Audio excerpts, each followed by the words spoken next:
صلی علی رسولہ الکریم اما بعد۔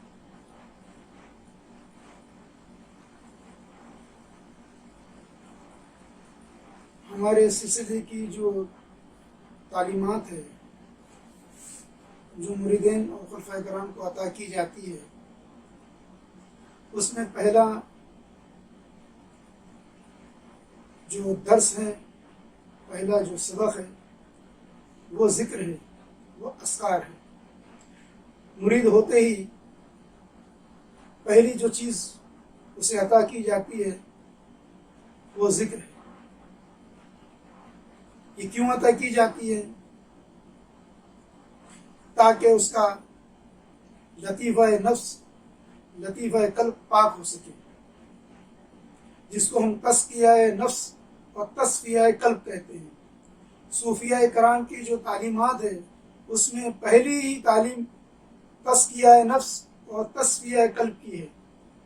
جب تک مرید اور سالک کا نفس پاک نہیں ہوگا، دل صاف نہیں ہوگا، وہ روحانیت کی منازل کو طے نہیں کر سکتا۔ اس وجہ سے مرید کے لیے اشد ضروری ہو جاتا ہے کہ وہ جو کثافت لے کر آیا ہے، نفس میں جو غلاظت لے کر آیا ہے، قلب میں جو میل لے کر آیا ہے، وہ ذکر کے ذریعے پاک کیا جا سکے۔ جیسے نبی پاک صلی اللہ تعالی علیہ وسلم فرماتے ہیں کہ ہر چیز کو پاک کرنے کے لیے کوئی چیز ہوتی ہے، ثقیل ہوتی ہے، اسی طرح سے دل کو پاک کرنے کے لیے اللہ کا ذکر ہے۔ تو اللہ کے ذکر کے ساتھ نفس کو پاک کیا جاتا ہے، اور ہمارے سلسلے کے اندر کلمہ طیب یعنی مکمل کلمہ طیب عطا کیا جاتا ہے بطور ذکر، اور یہ افضل الذکر ہے جو حدیث مبارکہ سے واضح ہے۔ اب ہر جو پیر کامل ہے وہ اپنے مرید کو یہ ذکر کرنے کے اپنے اپنے الگ الگ طرائق بتاتے ہیں، الگ الگ طریقے ہیں۔ ہمارے سلسلے کے اندر اس کا ذکر جو سب میں اول بتایا جاتا ہے وہ زبانی طور پر، تاکہ آپ کا زبان بھی پاک ہو سکے۔ پھر قلبی طور پر، جس کو ہم ذکر قلبی کہتے ہیں، تاکہ آپ کا قلب بھی جو ہے پاک ہو سکے اور آپ کا قلب ذاکر ہو جائے۔ اور پھر تیسرا آتا ہے ذکر روحی، وہ پیر کامل جو ہے اپنے مرید کو عطا فرماتے ہیں۔ یہ فرمانے کے بعد، یہ ذکر و اذکار کے بعد، وہ پھر راز و نیاز کی تعلیمات شروع ہوتی ہیں۔ مرید کی استعداد دیکھی جاتی ہے، مرید کی قابلیت دیکھی جاتی ہے، اس قابلیت کے اعتبار سے اسے وہ رموز، وہ راز و نیاز سے آگاہی بخشی جاتی ہے۔ اس رموز سے آگاہی ہونے کے بعد وہ سالک، وہ مرید پیر سے خلافت بھی عطا فرما لیتا ہے، اسے خلافت بھی عطا ہو جاتی ہے۔ پھر وہ خلافت کے بعد، یعنی خلافت کے بعد جو ہے وہ ولایت کی منازل طے کرتا ہے۔ وہ ولایت کی منازل طے کرنے کے لیے وہ راز و نیاز کی ضرورت ہے۔ ایک دفعہ ماں عائشہ صدیقہ رضی اللہ تعالیٰ عنہ پوچھتی ہے نبی پاک صلی اللہ علیہ وسلم سے کہ آسمان میں جتنے ستارے ہیں اتنی نیکی کس کی؟ تو میرے آقا مولا سرکار دو جہاں صلی اللہ علیہ وسلم فرماتے ہیں اتنی نیکی جو ہے سیدنا عمر فاروق رضی اللہ تعالیٰ عنہ کی ہے۔ تو میرے آقا مولا سمجھ گئے کہ آپ اپنے والد محترم سیدنا ابو بکر صدیق رضی اللہ تعالیٰ عنہ کے بارے میں پوچھ رہے ہیں۔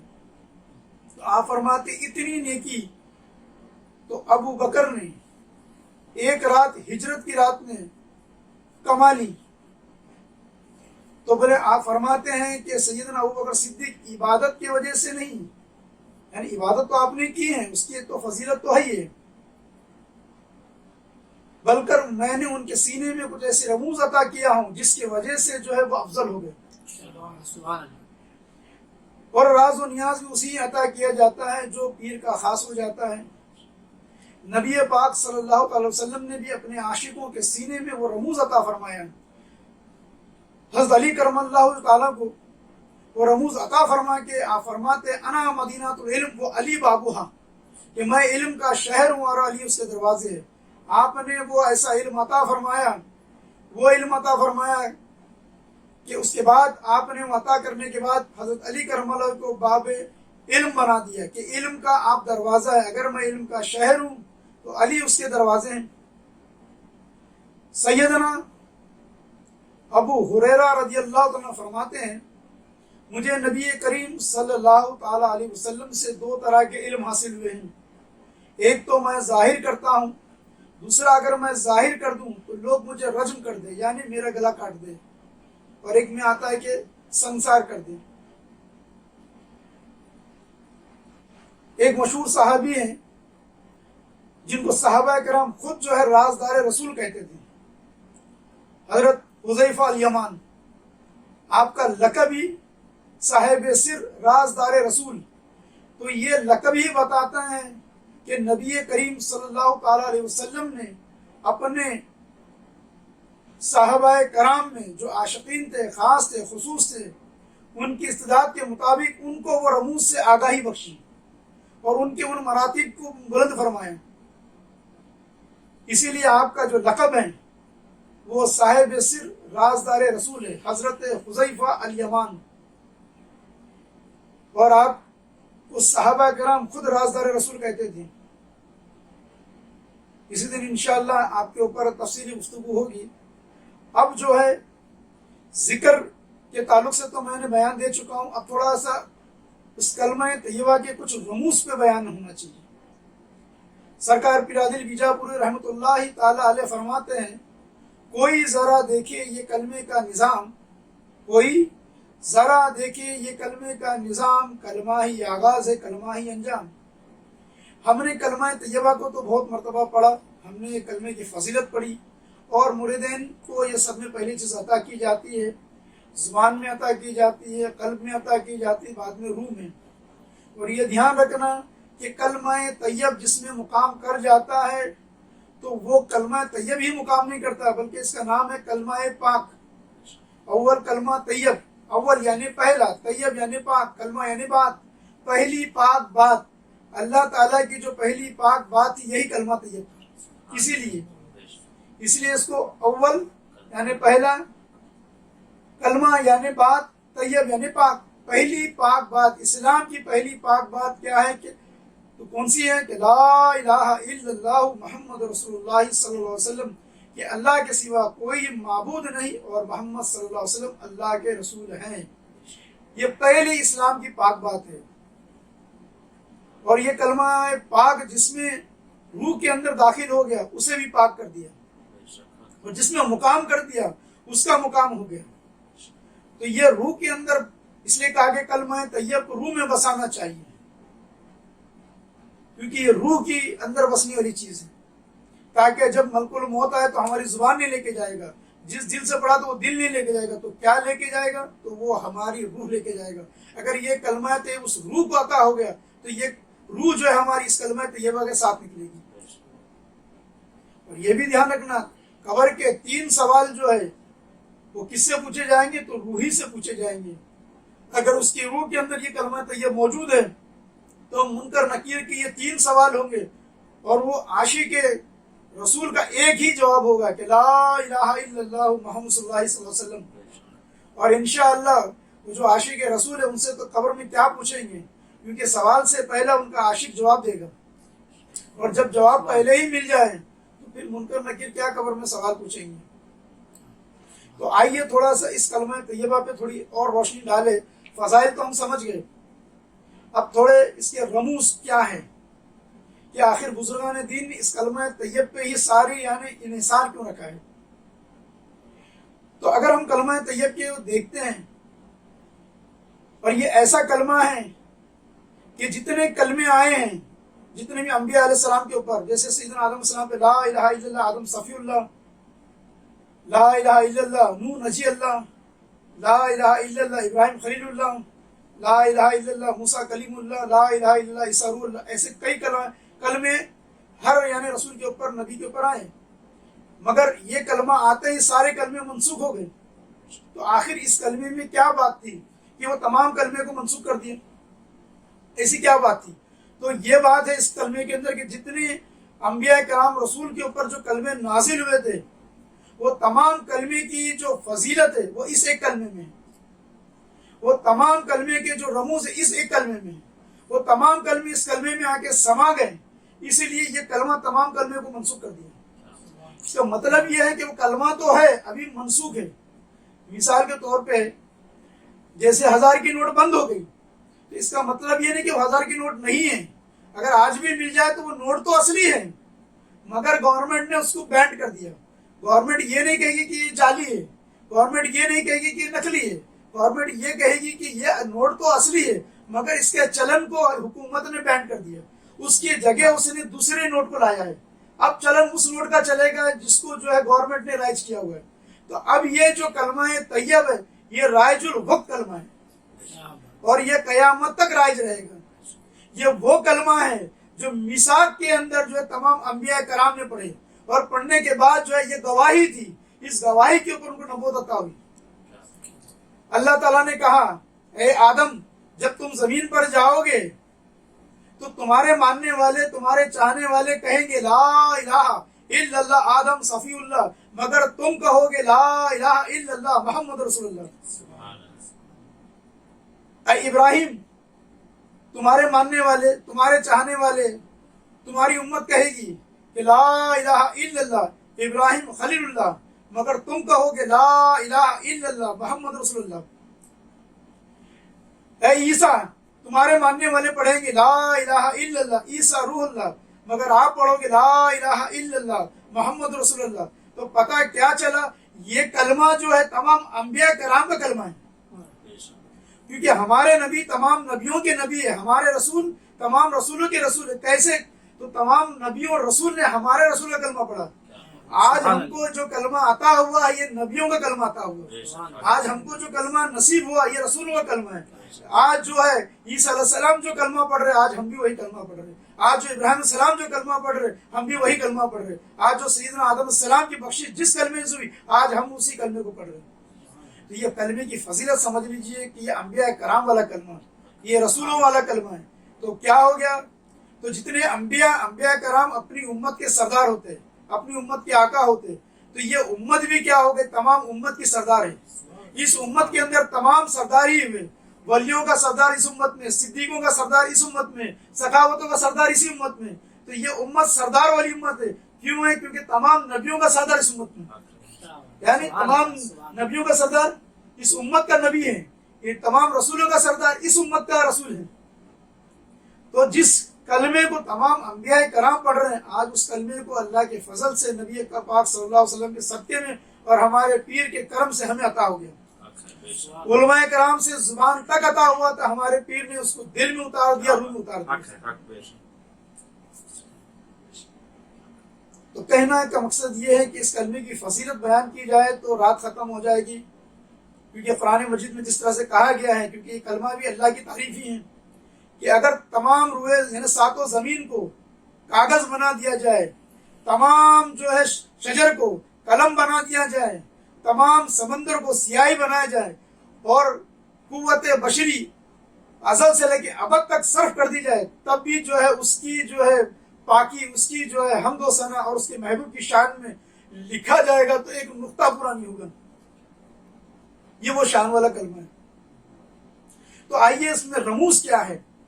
جب اس کلمے میں اتنی فضیلت ہے, یہ کلمے میں تمام کلمے سمائے ہوئے ہیں, جیسے سرکار پیر فرماتے ہیں 24,000 ذکر کیے جا رہا ہوں میں. کتنے؟ 24,000 ذکر کیے جا رہا ہوں میں. تو کیا شان ہوگی اس کلمے کی, ذرا ہم غور و فکر کرتے ہیں, ذرا اس کے رموز کو دیکھتے ہیں, ذرا اس کے راز و نیاز کو دیکھتے ہیں. تو کلمہ طیب میں 2 جز ہیں. ایک جز ہے لا الہ الا اللہ کا اور دوسرا جز محمد رسول اللہ صلی اللہ تعالی علیہ وسلم کا ہے. تو لا الہ الا اللہ میں جو جز ہے اس میں 3 لفظ ہیں اور محمد رسول اللہ کے اندر 3 لفظ ہیں اور ٹوٹل لفظ 6 ہے. اور اللہ تعالیٰ نے 6 دن میں دنیا بنایا. 6 دن میں زمین و آسمان کو بنایا. قرآن مجید میں فرماتا ہے ہم نے 6 دن میں بنایا اور یہاں وہ فضیلت موجود ہے. تو کلمہ طیب میں 3 لفظ ہے, ادھر لا الہ الا اللہ میں, اور یہیں سے نبی پاک صلی اللہ علیہ وسلم کے مراتب کو بھی دیکھو کہ کیا مراتب اللہ نے عطا فرمایا ہے, کیا مرتبہ عطا فرمایا ہے, کس طرح سے اپنے ساتھ رکھا ہے, کس طرح سے اپنے نام کے ساتھ نام کو جوڑا ہے. تو کلمہ طیب کے اندر 2 جز 6 لفظ اور لا الہ الا اللہ کے اندر 3 لفظ. تو محمد رسول اللہ میں بھی 3 لفظ. لا الہ الا اللہ کے اندر کوئی نقطہ نہیں تو محمد رسول اللہ میں کوئی نقطہ نہیں. لا الہ الا اللہ توحید ہے تو محمد رسول اللہ رسالت ہے. اگر یہاں اس میں ذات اللہ ہے تو یہاں اس میں ذات محمد ہے. یہاں اس میں ذات اللہ میں 4 حروف ہیں تو یہاں اس میں ذات محمد میں 4 حروف ہیں. یہاں اس میں ذات اللہ میں 1 تشدید ہے تو یہاں اس میں ذات محمد میں 1 تشدید ہے. یہاں اس میں ذات اللہ میں 2 لام ہیں تو یہاں اس میں ذات محمد میں 2 میم ہیں. یہاں پہ اللہ کے نام میں کوئی نقطہ نہیں تو یہاں محمد کے نام میں کوئی نقطہ نہیں. ذرا غور کرنا. یہاں اللہ کے اندر ایک اللہ جو ہے ساقط ہے تو یہاں محمد میں 1 میم متحرک ہے. ذرا غور کرنا.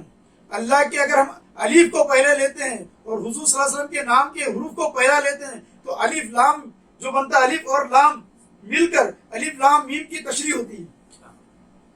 تو اس کلمے کے اندر الف لام میم بھی موجود ہیں. اس کلمے کو غور و فکر کرو.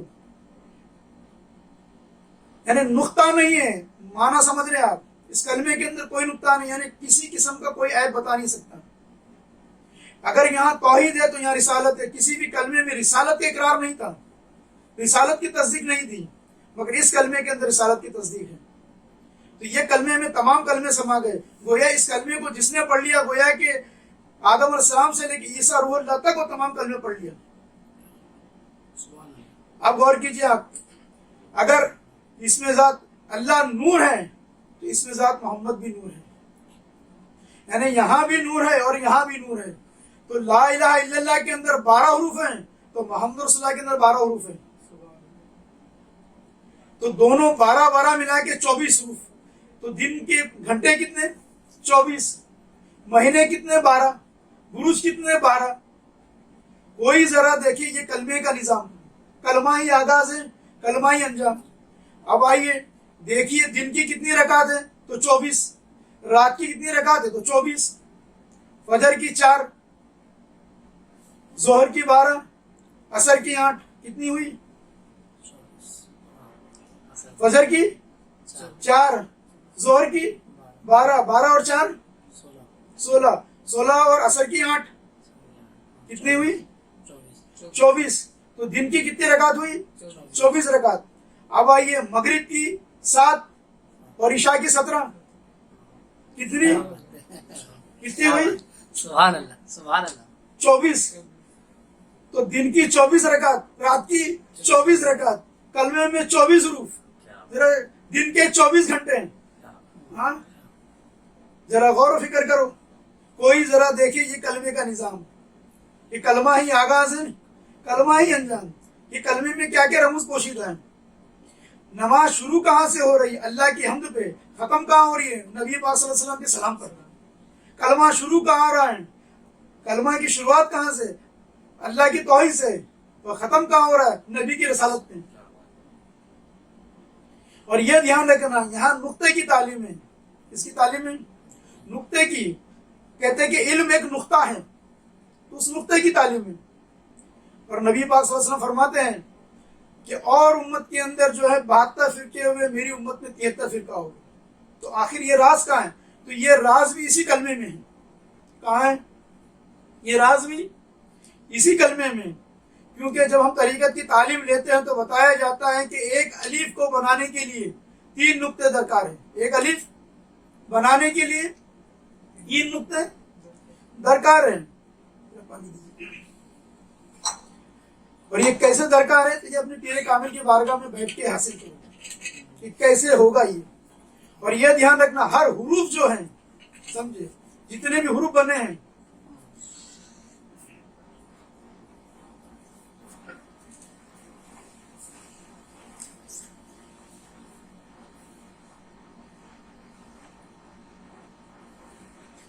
جتنے بھی حروف بنے ہوئے ہیں وہ الف یہی شکل بدل کے آیا ہے.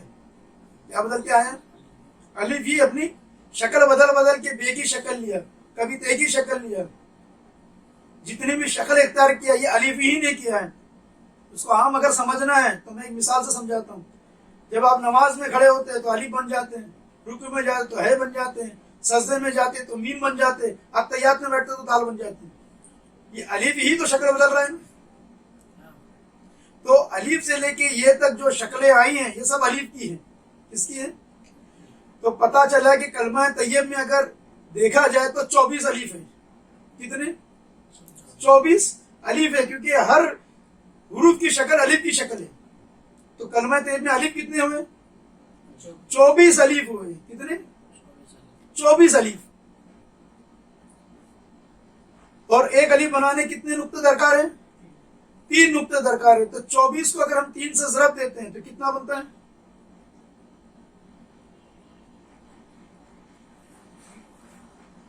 24 کو اگر ہم 3 سے ضرب دیتے ہیں کتنا بنے گا؟ 24 کو اگر 3 سے ضرب دیے تو 72. تو یہ 72 فرقے اس کلمے کو پڑھنے والے ہیں. کیا ہے؟ اس کلمے کو پڑھنے والے 72 ہیں. کیا ہوں گے؟ مگر تو حسینی جماعت ہے، حسینی حق ہے. تو جو 73واں ہوگا کون ہوگا؟ جو 73واں ہوگا وہ جنتی ہوگا، وہ ناجی ہوگا. 72 یہ حسد کے بھی لفظ ہے. ابجد کس کا ہے؟ یہ حسد کا بھی. جو یعنی جس کے اندر حسد بھی ہوگا تو یہ 72 پڑھنے والوں میں حسد بھی ہو سکتا ہے، بغض بھی ہو سکتا ہے. وہ تو یہاں بھی جل رہے اور وہاں بھی جلیں گے. تو 72 کا راز بھی اسی کلمے میں ہے. 72 کا راز بھی اسی کلمہ طیب کے اندر پوشیدہ ہے.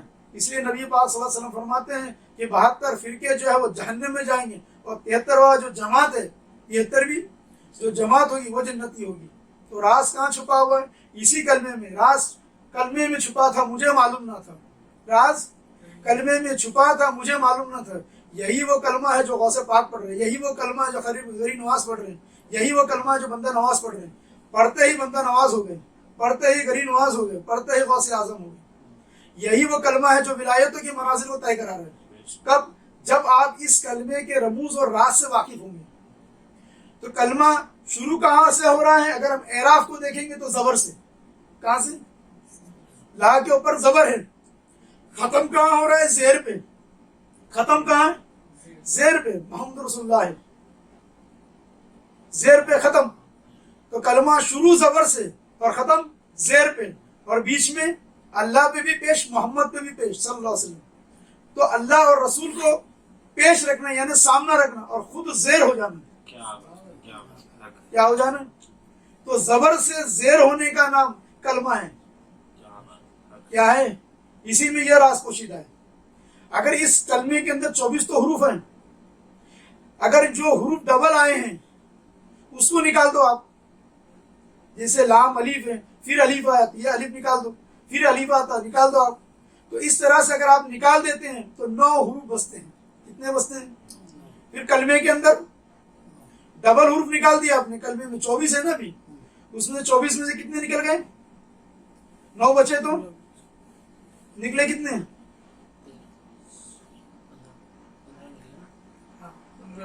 ہاں، یعنی 15 نکلے ہوں گے تو 9 بچا ہوگا نا.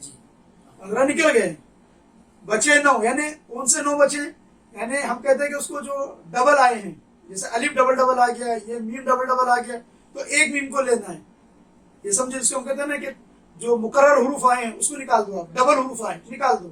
جب ہم کلمے میں سے سارے ڈبل نکال دیں گے تو بچیں گے صرف 9 حروف. کتنے بچیں گے؟ اس 9 حروف کو جب ہم پڑھیں گے تو کیا بنے گا معلوم؟ ہم رسول احد ہے. میم سمجھے؟ ہم رسول احد. کتنے حروف ہے؟ 9 حروف. صرف بچے گا کون؟ ہم رسول احد.